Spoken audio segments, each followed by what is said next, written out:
Good morning, everybody. Happy Monday. We have an amazing show for everybody today. What do we have, Krystal? Indeed, we do. Lots to get to this morning. So we've got results out of South Carolina. Nikki Haley losing her home state. Shocked. Not surprised, but there are some interesting poll numbers from the exit polls that we want to dig into, see if there's anything to be gleaned from that with regards to Trump's chances in the general election. We also have Republicans sort of panicked over this whole Alabama IVF situation, trying to figure out where they stand there. So we'll break that down for you. A new report about concerns about Biden's age and ability, this time actually coming from the donor class, saying they are very concerned at his lackluster performances behind the scenes at these fundraisers. We'll get to that as well. Of course, we just had the 2-year anniversary of Russia's invasion of Ukraine. And close to that anniversary, we have Zelensky putting forward a claim about the number of Ukrainian soldiers killed that doesn't really pass the sniff test. Strange belief. Strains credulity, for sure, to say the least. So we'll break that down for you and where we are in that war in general. We have some horrible breaking news to bring you this morning. A U.S. airman, it appears now, has died after self-immolating in front of the Israeli embassy here in D.C. for his protest over genocide in Gaza and his sense that he was complicit in that genocide. He died crying, "Free Palestine." So we'll bring you that news as well as some updates from what is happening on the ground in Israel and with the possibility of a temporary ceasefire and hostage deal exchange.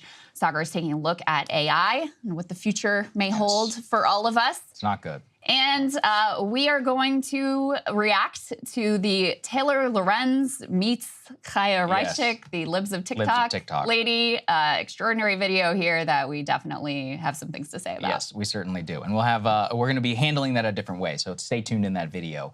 If you can, go ahead and help us out, breakingpoints.com. You're going to get access to all of our premium benefits. But more importantly, you're going to be helping cover for our election. And don't forget, we've got our State of the Union live stream, including a private live stream that we'll be doing for subscribers afterwards, where you'll be able to submit questions live and we will answer them, but only available to our premium members. So breakingpoints.com, as we mentioned. But let's go ahead and get to the big news out of South Carolina. Big or expected, Nikki Haley has officially lost in her own home state. Donald Trump absolutely crushing her in terms of the electoral results. He immediately took the stage after the networks called it for him at 7:01 p.m., literally a minute after the polls closed in the state of South Carolina. He didn't want to be upstaged again by Nikki Haley. So we have a few of their two comments. Keep in mind with Trump, some of this is going to be his electoral speech afterwards, but also some of the remarks from the preceding days, just because they're hilarious and we want to talk about them. So let's take a listen to the two. I was just informed that we got double the number of votes that has ever been received in the great state of South Carolina. So that's pretty good. So it's a record times two. And I just want to say that I have never seen the Republican Party so unified as it is right now. Never been like this. I said earlier this week that no matter what happens in South Carolina, I would continue to run for president.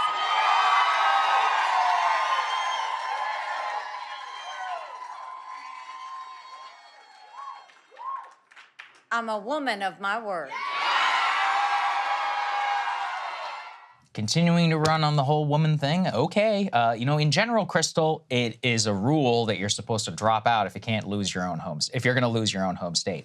Marco Rubio dropped out after the Florida primary, and in fact, many people forget, Ted Cruz did win the state of Texas in that Texas primary after Super Tuesday. One of the reasons why he felt like he could stay in the race, similar to John Kasich, who mounted that campaign against Trump, he won the state of Ohio, and I think that's legitimate. If you can win your own home state and your people support you over somebody else, I think there's a little bit of a case to remain in here. But here we have a case where if we have the results, guys, let's put this up there, please. I mean, it wasn't even close. We have 59.8% for Trump and we have 39.5% for Nikki Haley. Don't get me wrong, you know, she didn't do terribly, but she still lost by 20 points. And it's like when we're talking about a 20-point loss, and especially when we're talking about the fact as we go into the crosstabs as to how Trump absolutely dominated amongst actual Republicans. And if you can just look at the map, I mean, it's the populated areas which are more urban, which are disproportionately more highly educated, not in the traditional Republican coalition. There's just not a lot left here to know what's going to happen in a major primary. And this was, again, the most favorable territory story that could possibly exist. He's already been endorsed, by all the other people who've been dropped out of the race, Krystal. And in Super Tuesday, how can she possibly compete even to the level where she did in her own home state? She spent 6 weeks or something here on the ground, campaigning and barnstorming the entire place. I mean, it's her right to stay in the race if she wants it's to, fine. but I just don't really understand what she's doing at this point. I mean, she claims she's saying now she's going to stay in through Super Tuesday. I'm a woman of my word. That's her line. Now, she won't tell reporters whether she plans to stay in longer than that, which you couple that with the news that the Koch-backed Americans for Prosperity are pulling their funding. They're no longer going to be, putting their millions behind her. I think the writing is more than on the wall for Nikki Haley at this point. To be honest with you, she did a little bit better than I expected. Absolutely. I thought she'd be in the 30s. She managed to get basically to 40, 60. But, I mean, it's your home state. You were governor, and this is best you can do. You can see where things are headed. There was she, once again, performed the best with independents. And there was a small percentage, 4 or 5% or something, of Democrats who also participate in the primary. She did very well with them. But, in terms of Republican voters, she's getting her butt kicked by Donald Trump in every state that she contests. And the expectation is that will be absolutely the same on Super Tuesday. The only thing I can think, Saagar, is that there's some theory of maybe if she stays in, she'll weaken Donald Trump. Maybe something crazy will happen and he'll drop out. And then her 3 delegates she got here will matter. And the fact that she's there in the race, she'll be the logical second choice. I mean, I don't think would really work out. Even if something crazy happened and he was out of the race, I don't know that she would be the one that would end up in the position. But that's the only thing I can figure at this point. You're exactly correct. You could have made that case if you were Ron DeSantis, because there's credibly, I think, enough of a chance for crossover. And for Trump delegates, let's say in this convention scenario where he's either dead or he's in prison or some scenario where he's not allowed to run, well, then credibly those people, because remember, it's up to those delegates after the second ballot, their leaders, where they're allowed to go. Yeah, I could see them going, they're not going back Nikki Haley. She's decided to, permanently plant a flag as anti-Trump. At this point, I saw a good column, which is basically like, congratulations on winning the Never Trump primary. The problem is you didn't actually win anything. Now, the takeaway that I've had after this, and I think this is definitely, again, where you agree, is that we're seeing some warning signs for Trump that has nothing to do with Nikki Haley, but has to do with the anti-Trump coalition. So let's put this up there on the screen. As we can see here for the poll prediction of where things were, for the Iowa caucuses, the poll prediction was Trump 37 points over Ron DeSantis. The final result had Trump at plus 30. For the New Hampshire primary, the 538 average of polls had Trump plus 18. The final result was Trump plus 11. And then for the South Carolina primary, if we can go to the next one, what we saw is that the final 538 average was Trump plus 28, and the estimated result here is Trump plus 20. What we can see there is a consistent underperformance within the polls. Now, the Trump cope, if I will offer it, is that especially in New Hampshire and in South Carolina, we saw a decent amount of the electorate, some 30% or so, that was encompassing independents and, a small number of Democrats, those people overwhelmingly coming and supporting Nikki Haley in the primary. But they're making a primary case. If we were to extrapolate this to the general election, it's a problem. He has a significant issue here with all of the independent voters that have voted so far in a Republican primary. But of course, there's a lot of self-selection bias. Those are people probably disproportionately more anti-Trump and who want to see, somebody who is not Biden and not named Trump who is on the ticket. Those people may go to RFK Jr. or something. If he's able to get on the ballot or some other independent, they may not vote, period. What I do see is there's a problem here with the independent voters. Yeah. And to what extent, honestly, I don't know.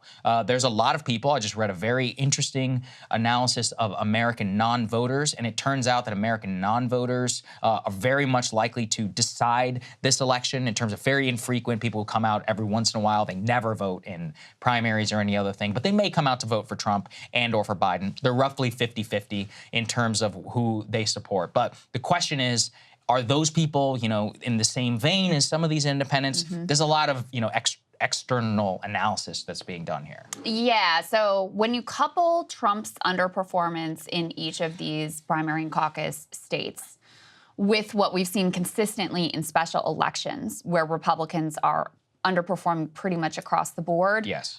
Especially when you talk about ballot initiatives that have anything to do with abortion, and we'll talk more about abortion and actually about IVF here in a moment. But when you put those two pieces together, it's a worrying sign for Republicans. Now, what you could say, and I think this is a reasonable argument to make, is that when you're talking about primaries and you're talking about special elections, there is a bias towards college-educated voters showing up. Right. When you talk about a general election, that's when you get in your infrequent voters and those at this point, and this is a recent, years realignment switch. But now you're talking about those infrequent voters being more likely to be Republican. And so I do think that's a reasonable case to make here, why a general election for Trump could look different than these primary results, could look different from the special election results.